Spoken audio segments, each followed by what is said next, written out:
반갑습니다. 4월 5일 월요일 큐티 스케치 시간입니다. 오늘 본문은 출애굽기 1장 1절부터 14절까지의 말씀입니다. 오늘 본문은 이렇게 시작합니다.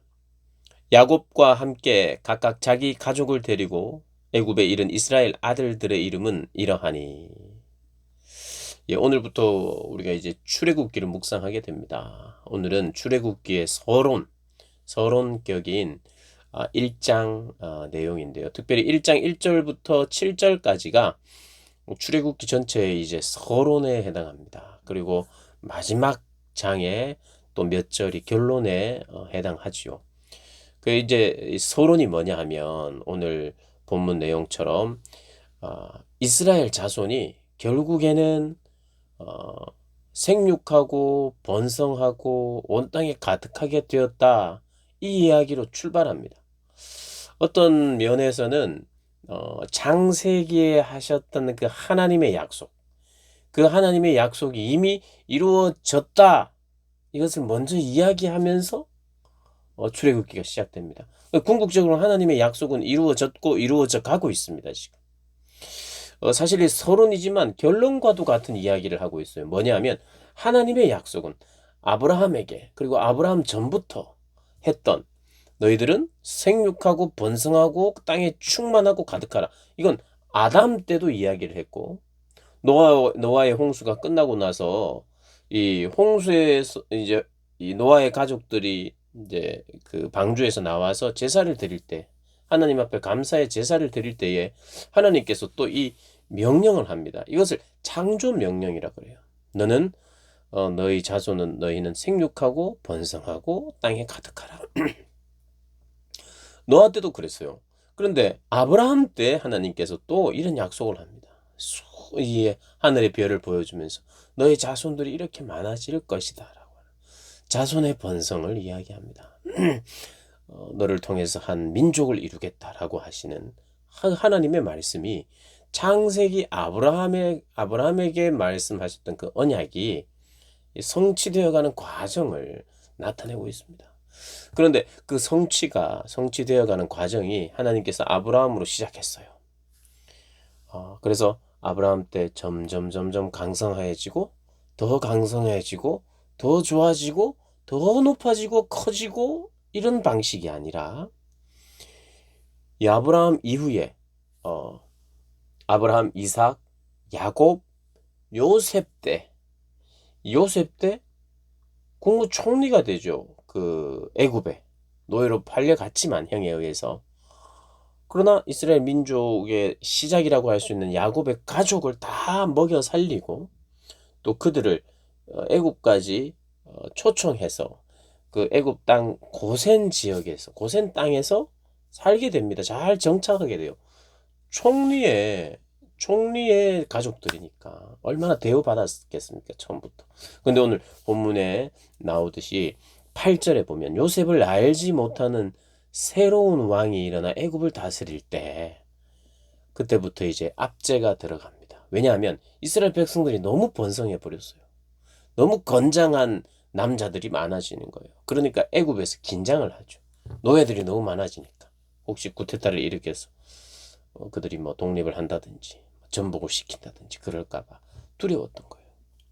그래서 오늘 본문까지는 오늘 본문의 1장 1절부터 14절까지는 하나님의 약속은 이런 노예 생활을 하는 이들에게 여전히 적용된다. 아니 하나님의 약속이 이루어지려면 이 노예로 가면 안 되잖아요. 낮아지면 안 되잖아요. 그런데 낮아지는 가운데 그리고 더 힘들어지는 가운데 압제를 받으면서도 번성하고 있다는 것을 지금 굉장히 역설적인 내용이 나오죠. 하나님의 복인데 하나님의 약속인데 그것이 오히려 노예 생활을 하면서 그들이 번성한다는 것. 사실 갸우뚱거려지지만 이것이 우리에게 뭔가는 우리하고 비슷한 처지구나 하면서 어떤 유사점을 발견하게 됩니다. 그렇지 않아요? 내가 신앙생활하면 올라가 잘 돼, 더 잘 돼, 더 잘 되면 좋겠는데 이거 내려가가 있는 거죠.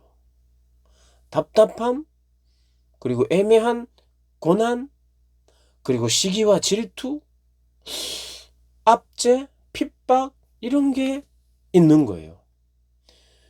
그런데도 불구하고 이스라엘 백성들이 노예로 살고 압제를 당하고 그렇게 살면서도 12절에 그러나 이렇게 이야기합니다. 그러나 학대를 받을수록 더욱 번성하여 퍼져나가니 애굽 사람이 이스라엘 자손으로 말미암아 근심하며, 애굽 사람들이 강자인데 갑인데 을 때문에 근심하는 거예요. 그리고 그 애굽의 왕은 이스라엘 백성들을 두려워해요. 여러분 우리 꼭 기억해야 합니다. 하나님의 백성들은요, 결국 세상 사람들이 두려워하게 돼 있어요. 사단은 하나님을 두려워합니다. 세상 권세 잡은 자는 하나님을 두려워하고 하나님의 백성을 두려워하게 돼 있어요. 그래서 짖는 거예요. 여러분, 개가, 우리가 잘 알듯이 개가요, 사람들에게 가끔 짖을 때가 있잖아요. 왜 그러냐? 겁먹어서 그렇다고 하잖아요. 겁먹어서. 그들이 막 사나워 보이지만, 물론 뭐 개도 조심해야 되고 개가 짖을 때 함부로 해서는 안 되긴 하지만, 겁을 먹을 때 짖듯이 이 세상도 자기들은 모릅니다. 자기들은 왜 하나님의 백성들을 미워하는지, 교회를 미워하는지 잘 살펴야 알아요. 아, 내가 죄를 사랑하니까 죄를 용서받고 의인으로 살아가는 사람들을 미워하게 되어 있다는 걸 잘 살펴봐야 알게 됩니다. 그런데 그걸 모르고 사는 사람들은 그냥 하나님의 백성들을 뭐 그냥 같지 않게 보기도 하고 안 두려워한다고 하지만 원래 두려워하게 돼 있어요.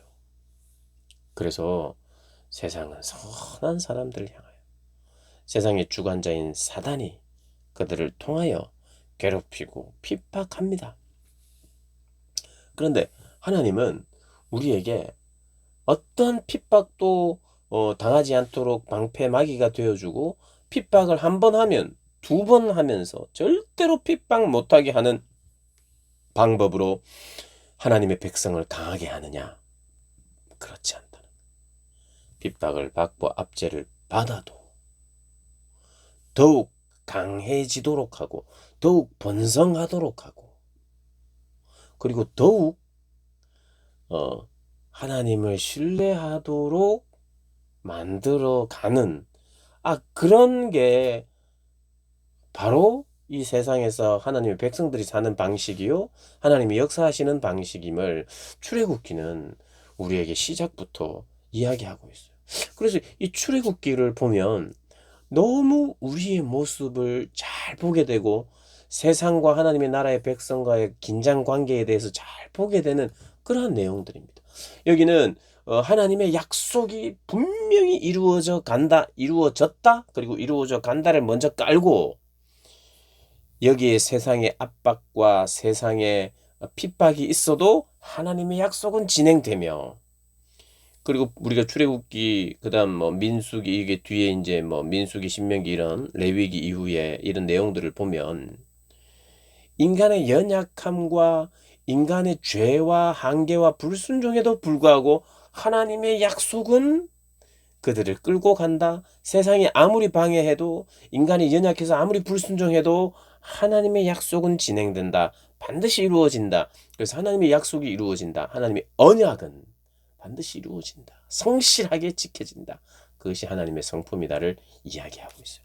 그러니 우리가 출애굽기를 통해서, 물론 다른 성경도 우리가 알게 되겠지만, 출애굽기를 통해서 내 자신의 한계와 연약을 보게 되고, 세상이 강해 보이는 것 같지만 결국 세상은 하나님의 백성과 하나님을 두려워하게 되어 있는 존재. 그러면서 긴장 관계가 있지만 그들이 생각하는 것은, 야, 우리가 이 사람들, 이 하나님의 백성들을, 이 이스라엘 백성들을 더 괴롭혀서 이들이 번성하지 못하도록 하자, 이렇게 그들이 지혜를 짰지만 더욱더 번성케 하시는 거예요. 그러니 두려워하고 근심하는 쪽은 사실 하나님의 백성을 괴롭히는 쪽이라는 거예요. 그걸 우리가 기억해야 합니다. 지혜자들이라고 생각하지만 그 지혜자들이 오히려 두려워하고 근심한다는 거예요. 8절에 보면 요셉을 알지 못하는 새 왕이 일어나 애굽을 다스리더니, 새 왕이 일어나고 요셉을 알지 못하는 사람들로, 여러분 시간과 역사는 자꾸 변합니다. 그리고 참 우리가 의지할 만한 요셉도 죽고, 그리고 요셉을 인정했던 왕도 죽고, 그리고 새로운 왕이 생기면 이게 다 없어질 것 같고 모를 것 같지만 하나님의 뜻과 계획은 여전하다. 끝나지도 않고 변하지도 않습니다. 인간의 연약함 때문에 끝나거나 변하는 게 아니고, 세상이 강하게 쳐 올라가도 그것 때문에 하나님의 뜻과 계획이 변하는 게 아니라는 걸 서두가 이 출애굽기를 출발하면서 저희들에게 말하고 있어요. 그래서 오늘 기억하십시오. 세상은 하나님의 백성을 두려워한다. 그걸 우리가 영적인 시각을 열어야 합니다. 내가 하나님의 백성이라면 이 세상에 찌질하게 살고 내가 세상 사람들보다 더 두각을 나타내야 되는데, 이 경쟁에 뒤처지면 안 되는데, 세상을 내가 두려워해서는 안 돼요. 이스라엘 백성들도 두려워했습니다. 여기 우리가 읽어보면 바로를 두려워하거든요. 그리고 그들의 강함에 두려움을 하는 거예요.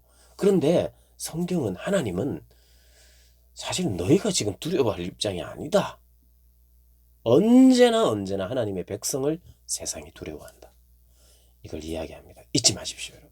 그러면 우리의 삶의 자세가 달라집니다. 내가 아직 왜 노예예요? 내가 더 핍박이 더 있어요? 이것까지도. 하나님이 부재하시잖아요. 이런 것에 대한 의심들이 자꾸 사라지기 시작해야 돼요. 하나님의 뜻과 계획은 변하지 않습니다. 끝나지도 않습니다.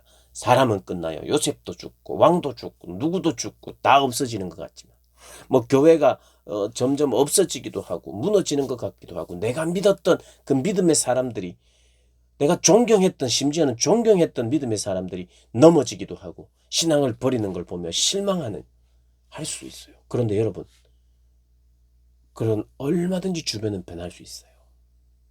그러나 하나님 변하지 않습니다. 그리고 하나님의 언약은 진행이 돼요. 번성케 하시는 약속이 진행이 됩니다.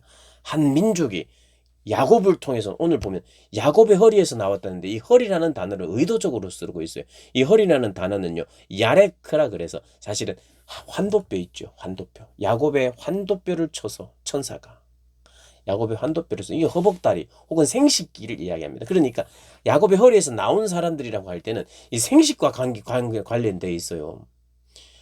그러니까 이 생식기에 문제가 있고 연약한 사람인데도 불구하고, 그런 연약한 인간의 한계를 가지고 있는 인간임에도 불구하고 하나님이 그런 연약한 사람을 통해서 한 민족을 이루겠다는 말도 오늘 본문은 하고 있습니다. 여러분, 그런 그 하나님을 우리가 믿고 신뢰해야 합니다. 그 하나님을, 언약의 하나님을 묵상하는 복된 날 되시기를 주님의 이름으로 축복합니다.